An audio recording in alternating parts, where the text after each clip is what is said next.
Upon signing such a legal document, you are indirectly waiving your rights under the Constitution and lowering your status to that of a corporation that is created with the same exact name as you.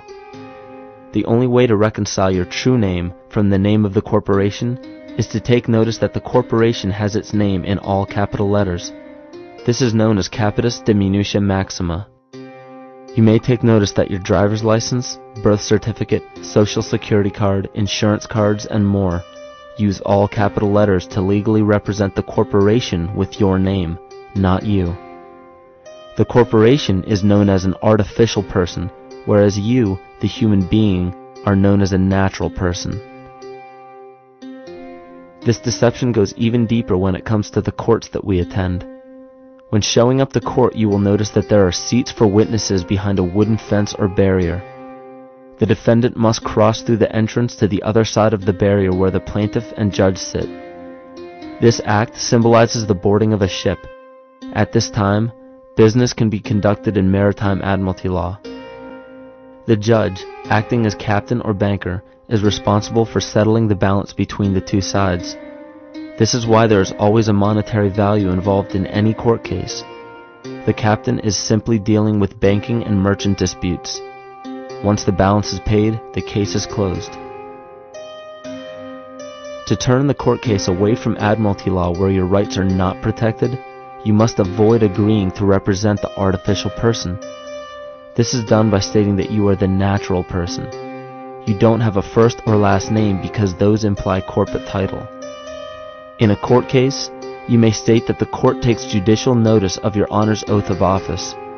Every judge must take an oath of office to practice law, yet you must make it clear to the court and the jury that the judge is acting as judge and not banker. Remember that you are a natural human being of the earth.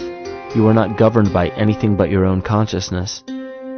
Laws are created within a society. The society that created the laws we see being enforced today is called the Law Society.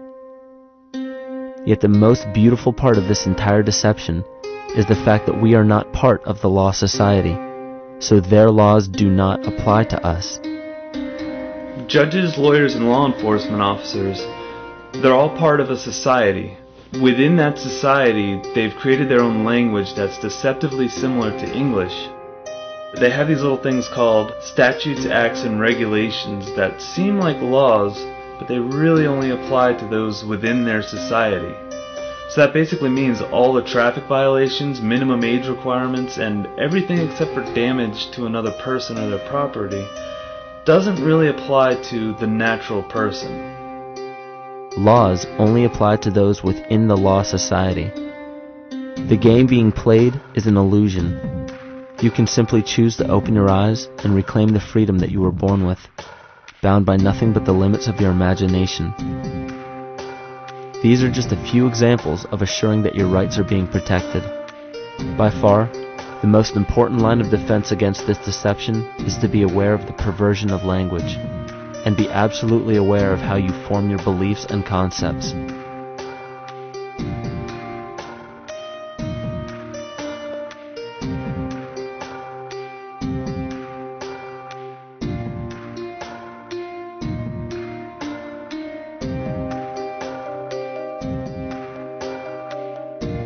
In all forms of the perversion of language, there is a mirror reflection of this in the microcosm of the psyche.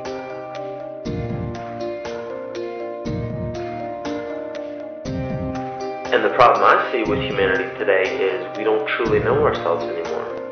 We have the 9-to-5 job, we have the house, the children, the bills, the television, the hobbies, and the errands that we run every single day, and we eventually begin to believe that this is who we are. But who are we beneath the job title, beneath the status of mother or father, theist or atheist, Republican or Democrat, black or white, man or woman? Who are we? Who are we deep down inside? We don't know, because every time we hear an answer that we don't want to accept about ourselves, we deny it. We'll pass it off and project it onto somebody else and judge them for it. This is repression, and we see what repression can do to us on an individual level, but what about on a collective level of humanity?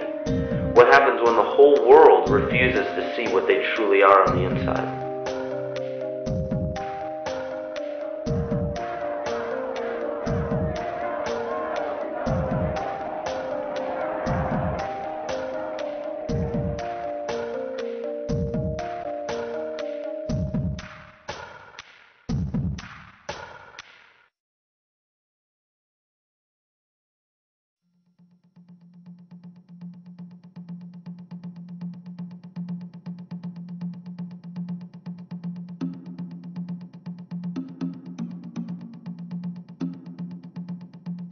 Carl Jung discovered that there is a collective unconscious connected to all humans, meaning that the whole of humanity shares a single mind with one another.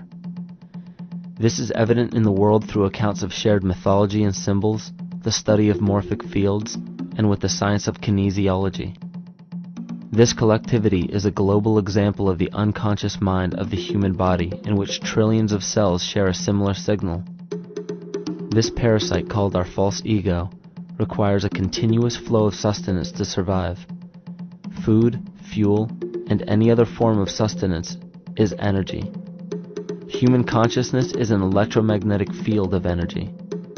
When this potential energy is utilized, it then releases kinetic energy, which is used to perpetuate the false ego. This scenario occurs in the smallest parasitic organisms, all the way to a collective organism called humanity. A parasite will release chemicals that cause the host to crave the sustenance that the parasite needs to survive. As long as the host is unaware, it will keep feeding the parasite and starving itself.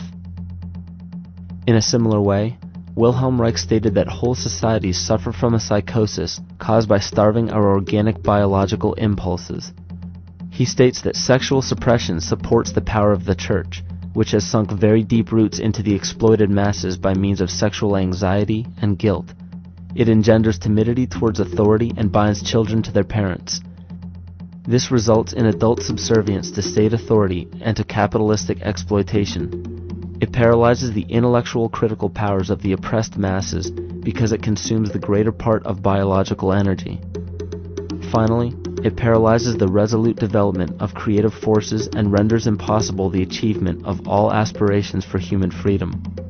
In this way, the prevailing economic system, in which single individuals can easily rule entire masses, becomes rooted in the psychic structures of the oppressed themselves. What Reich was showing in this powerful quote is that on a collective level, the suppression of a natural function, whether biological, spiritual, or emotional, will result in an abnormal reaction, a psychic disease. This illness or disease is reflected into the masses through a collective unconscious and acts as an epidemic. Humanity is plagued with an incapacity for freedom, meaning that people en masse lack the ability to govern themselves on a psychic level, and this manifests in the macrocosm as government and organized religious powers, thus opening the throne, our national and individual throne, to anyone and anything.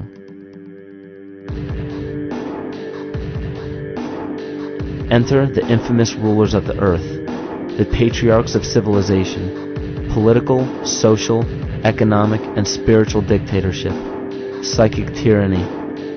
This simple illness within our psyche, this lack of responsibility and neglect of basic human freedom, has made way for every tyrant that has ever held rule over people on this planet.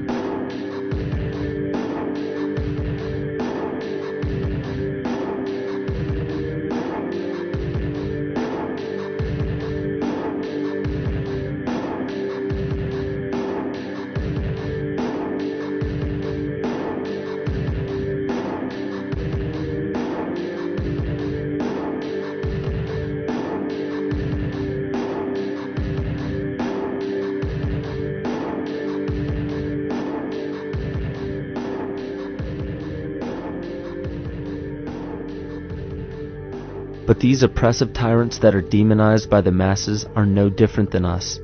In fact, they are one with us. In the book The Prophet by Khalil Gibran, he poetically states, "I say, as the holy and the righteous cannot rise beyond the highest which is in each of you, so the wicked and the weak cannot fall lower than the lowest which is in you also.